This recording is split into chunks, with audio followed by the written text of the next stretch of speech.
గజం భూమి 26,000 రూపాయలతో 200 గజాల భూమి కేవలం 55 లక్షలు మాత్రమే. బెంగళూరు హైవేకి 2 నిమిషాల దూరంలో. సార్ రాంప్రసాద్ గారు నమస్తే సార్. నమస్తే అండి. రాంప్రసాద్ గారు ఒక 3 రకాల భయాల గురించి మాట్లాడుకుందాం ఇప్పుడు. భయాలు భూతాలు చెప్పండి. అంటే ఇది భూతాలకు సంబంధించిన భయం కాదు, ఇది డబ్బుతో కూడిన భయం ఇది. ఓకే చెప్పండి. సో మధ్యతరగతి వాళ్ళేమో ట్యాక్స్లకు భయపడిపోతుంటారు. ఇంత ఆదాయం వస్తుంది, ఇంత జీతం వస్తుంది, వచ్చినట్టేమో ట్యాక్స్లకు పోతుందని వాళ్ళ భయం ఉంటుంది. లోయర్ ఇన్కమ్ గ్రూప్ వాళ్ళు, అంటే పేదవాళ్ళ పరిస్థితి ఎలా ఉంటుందంటే ఇవాళ పూట గడిస్తే బాగున్నాం, రేపటి పరిస్థితి ఏందన్న భయంలో వాళ్ళు ఉంటారు.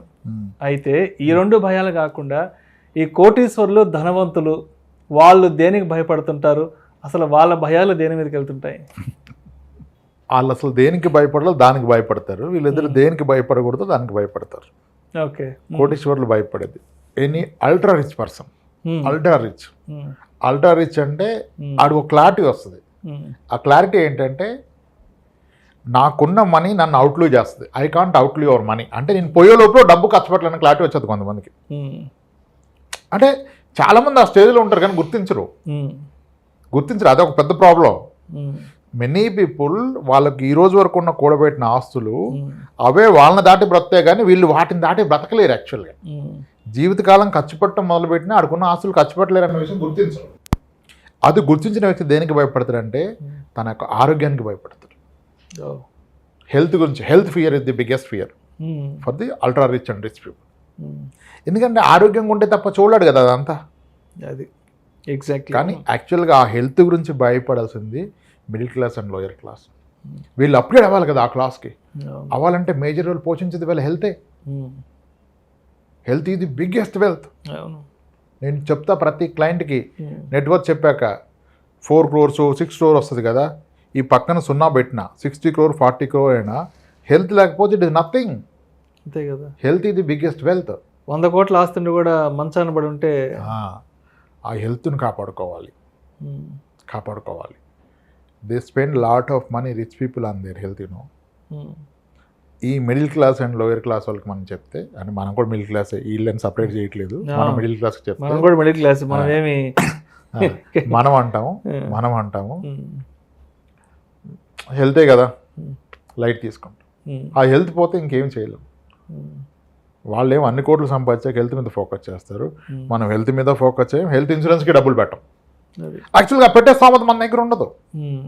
రీసెంట్గా one of the top most celebrity, he's touching 65, health insurance కావాలని మన దగ్గరికి ఏదో సమూహం అప్రోచ్ అయ్యారు. అయితే 3 crores ఇద్దామంటే లేదు, నాకు ఒక 6 to 10 crore కావాలంటే, లేదు సార్ ఇవ్వలేమంటే, లేదు సరిపోదు కదా, నాకు గ్లోబల్ కవర్ కావాలి, 3 crores 6 crores సరిపోదు. మా కజిన్కి ఫుడ్ పాయిజన్ అయితే 80 లక్షలు అయింది మొన్న బిల్లు. లక్కీ ట్రావెల్ ఇన్సూరెన్స్లో అక్కడ కవర్ అయిపోయింది. యుఎస్లో ఫుడ్ పాయిజన్ అయితే 80 లక్షలు అయిందంటే వాళ్ళ కజిన్ ట్రావెల్ చేస్తే ట్రావెల్ ఇన్సూరెన్స్లో కవర్ అయిపోయింది, వచ్చేసింది హ్యాపీగా, సంతకం పెట్టి బయటకు వచ్చేసింది. సో నాకు అది చూసాక అర్థమైంది 3 కోట్లు కాదు కదా 6 కోట్లు కావాలి. ఇండస్ట్రీలో ఆఫర్ చేయట్లేదు, అందరూ ఆఫర్ చేయట్లేదు, కొందరు చేస్తున్నారు. ఇంకా అంతకంటే లేదు, 6 crores మించి లేదు, నాకు కావాలంటాడు ఆయన. అంటే ఆయన ఫియర్ ఏంటి అర్థమైంది మీకు? ఆ ఫియర్ ఉండాల్సింది ఎవరికి? వాళ్ళకు ఉండదు. ఎవరికి ఉండకూడదు వాళ్ళకు ఉంటుంది. తెలివితేటలన్నీ పాలసీ తీసుకునే దగ్గర వాడతారు వీళ్ళు, హెల్త్ ఇన్సూరెన్స్ దగ్గర పాలసీ వారిలో కొట్టి ఎవడు 1000 రూపాయలు తక్కువ ఇస్తున్నాడు అంటారు. కానీ ఎక్కడ క్లెయిమ్ సరిగా వస్తుంది, ఎక్కడ సబ్లిమిట్స్ లేవు, ఎక్కడ నాన్ మెడికల్ ఎక్స్పెన్సెస్ కవర్ అవుతాయి, ఎక్కడ ప్రాపర్ ప్రివెంటివ్ హెల్త్ చెకప్ వస్తుంది, ఇవి చూడరు. అది కాబట్టి డిఫరెన్స్ ఏంటంటే, ఎస్ బిగ్గెస్ట్ ఫియర్ ఎవరికైనా ఉండాల్సింది హెల్త్. కానీ అది మీరు అన్నట్టుగా రిచ్ పీపుల్లోనే ఉంది, కింద వాళ్ళు ఆ ఫియర్ లేదు, ఆ ఫియర్ ఉండదు. That's the. అంటే మీ లైఫ్లో బిగ్గెస్ట్ ఎనిమీ ఎవడంటే నేను హెల్త్ అని చెప్తే ఎవరికైనా. ఒకడు కొడితే లెగ్స్ కొట్టచ్చు, ఒకడు కొడితే ఎంత బలహీనైనా లెగొచ్చు, లెగ్స్ ఒక దెబ్బ వేసే ప్రయత్నం చేయొచ్చు. కానీ హెల్త్ కొడితే ఎవరు లేస్తాడు సార్? అంతే, ఎవరు లేస్తాడు? దానికి పేదవాడు, మధ్యతరగతి వాడు, కోటీశ్వరుడు, అపర కుబేరుడు అన్న తారతమ్యాలు అనారోగ్యానికి ఉండవు కదా. ఇన్సూరెన్స్ అంటే ధైర్యాన్ని కొనుక్కోవడం సార్, ఏదో కాదు, ప్రొడక్షన్ కాదు, ధైర్యాన్ని కొనుక్కోవటం.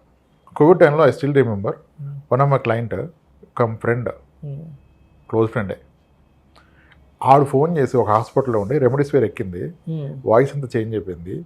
నన్ను అడిగిన ప్రశ్న ఏంటంటే, అరే రామ్ మనది టర్మ్ ఇన్సూరెన్స్ ఇన్ఫోర్సే ఉంది కదరా, నాకు ఏమన్నా అయితే వస్తుంది కదరా అన్నాడు. అంటే వాడు భయం ఎక్కడి దాకా వెళ్ళిపోయింది చూసారా. నాకేమన్నా అయితే నేను ఫ్యామిలీకి ఏం చేశానన్న ఆలోచన వచ్చింది బెడ్ మీద ఉన్నప్పుడు. అప్పుడే కదా అన్నీ గుర్తొస్తాయి. అప్పుడు భయపడితే మనిషి పోతాడు. అప్పుడు ధైర్యం ఇచ్చేది ఏది, నీకున్న ఇన్సూరెన్స్ కదా. హెల్త్ ఇన్సూరెన్స్, టర్మ్ ఇన్సూరెన్స్ చెప్తాం కానీ అది ఉంటే భయపడాల్సిన అవసరం లేదు. అది ఉన్న హెల్త్ కాపాడుకోవాలి. ఒకవేళ పొరపాటున ప్రాబ్లం వస్తే అది అట్లీస్ట్ ఇప్పటిదాకా మీరు కూడబెట్టుకున్న ఆస్తుల్ని ప్రొటెక్ట్ చేస్తుంది. సో అందరికీ ఉండాల్సిన భయం హెల్త్, అది కొంతమందికి లేకపోవటం బాధాకరం. ఇన్సూరెన్స్ గురించి మనం ఎన్నిసార్లు మాట్లాడుకున్నా, ఎంత మంచిగా ఆడియన్స్ని ఎడ్యుకేట్ చేద్దాం అనుకున్నా, ఎంత మంచి నాలెడ్జ్ని కన్వే చేద్దాం అనుకున్నా కూడా, బట్ ఎందుకు ఇన్సూరెన్స్ విషయానికి వస్తే ఎవరు కూడా ముందుకు రావట్లేదు. అంటే ఈ వీకెండ్ ఏ సినిమా వస్తుంది, ఏ హాల్కి వెళ్ళి సినిమా చూడాలి, ఎంత పెట్టి కొనాలి అన్న దాంట్లో ఉన్న ఇంట్రెస్ట్, నా కుటుంబానికి నేను ఒక రక్షణ కల్పించాలి, నా కుటుంబానికి నేను భరోసాగా ఉండాలి అంటే ఏ ఇన్సూరెన్స్ తీసుకోవాలి, ఎంత ఇన్సూరెన్స్ తీసుకోవాలి అనే విషయం ఎవరు ఆలోచించట్లేదు. ఒక కొత్త సినిమా వస్తే తెల్లవారుజామున 3 గంటలకో 4 గంటలకో థియేటర్ కాడికి వెళ్ళిపోయేసి 2,000, 3,000, 5,000, 10,000 పెట్టి టికెట్ కొనే సినిమా చూస్తున్నారు. కానీ అరే నా భార్య పిల్లలు నన్ను నమ్ముకుని ఉన్నారు, అమ్మా నాన్న నా కోసం జీవించి ఉన్నారు, నేనే వాళ్ళ జీవితం. రేపు ఏదన్నా అయితే, అంటే రేపు నాకేదన్నా అయితే ఏంటి నా తదనంతరం నేను నా కుటుంబానికి ఏమివ్వగలను, నా భార్య పిల్లల్ని రోడ్డుని పడకుండా ఉండాలి అంటే నేనేం చేయగలను అన్న విషయం ఎవరు ఆలోచించట్లేదు తెలుసా. ఎవరు స్పేర్ చేయట్లేదు. అదేంటో అర్థం కాదు. రోడ్డు మీద ఒక్కొక్కడు రోడ్డు ఖాళీగా ఉంటే 80, 90, 100 స్పీడ్ మీద వెళ్ళిపోతున్నాడు. ఆ స్పీడ్ మీద పోతూ ఏ లారీ కింద బస్సు కింద పడితే నాకు ఏదన్నా అయిద్దన్న భయం కూడా ఎవరికి ఉండట్లేదు సార్. ఇప్పుడు పోనండి సార్, చెప్పగా వినకపోతే చెడిపోతే చూడాలన్నారు, అంతే ఉండాలి. ఇప్పుడు బాధ్యత తీసుకొని మనం ఎంత క్యాన్వాస్ చేస్తే ఏమవుతుంది. So at least I'm happy. కొన్ని మెసేజ్లు వచ్చినాయి గత 2 yearsలో. మీ వీడియో చూసాకే నేను నాకున్న 5 లక్షల పాలసీని 50 లక్షలు చేశాను, 20 చేశాను, మా వైఫ్కి 18 లక్షలు, 17,80,000 బిల్ అయిందని ఒక ఆయన పెట్టాడు మెసేజ్. హ్యాపీ. ఎక్కడైనా తీసుకోండి. ఆ ఇన్సూరెన్స్ ఉండటం ఒక ఎత్తు అయితే, సరిపడా ఇన్సూరెన్స్ ఉండటం ఒక ఎత్తు అని చెప్పాం. అడిక్వేట్ ఇన్సూరెన్స్ చెప్పాం. సో ఎక్కడైనా తీసుకోండి, ఎక్కువ తీసుకోండి, సరిపడా తీసుకోండి. మీరు తీసుకున్న ఇన్సూరెన్స్ ఈ రోజు కాదు, మీ భవిష్యత్తులో కాస్ట్ పెరుగుతుంది. ఈలోపు ఆరోగ్యపరమైన సమస్యలు తలెత్తితే ఇన్సూరెన్స్ రాదు, ఉన్నదాన్ని పెంచరు. చాలాసార్లు చెప్పాను. ఫుడ్ పాయిజన్కి 80 లక్షలు అంట. ఫారెన్లో అండి, ఇక్కడ కాదు. ఫారెన్ సరే. ట్రావెల్ పాలసీలో చాలా మంది company group health insurance, wife and husband, father mother ఉంటారు.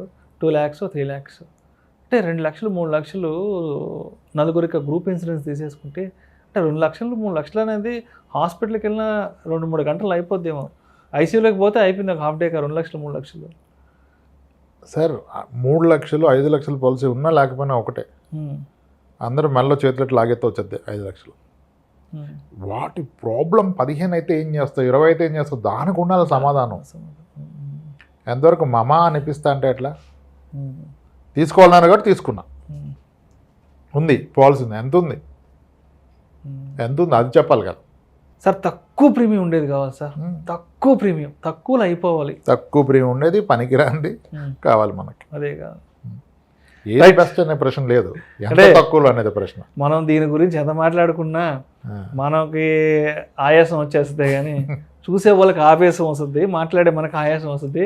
కాబట్టి దీని గురించి ఇంకా ఎంతకంటే ఎక్కువ మాట్లాడుకోవాల్సిన అవసరం ఏమనుకుంటా. So right, thank you Ramaprasad గారు. రైట్ అండి. మొత్తానికి ఈ రోజుల్లో పేద మధ్యతరగతి వారు దేనికి భయపడుతుంటారు, ధనికులు అనేవారు దేనికి భయపడుతుంటారు.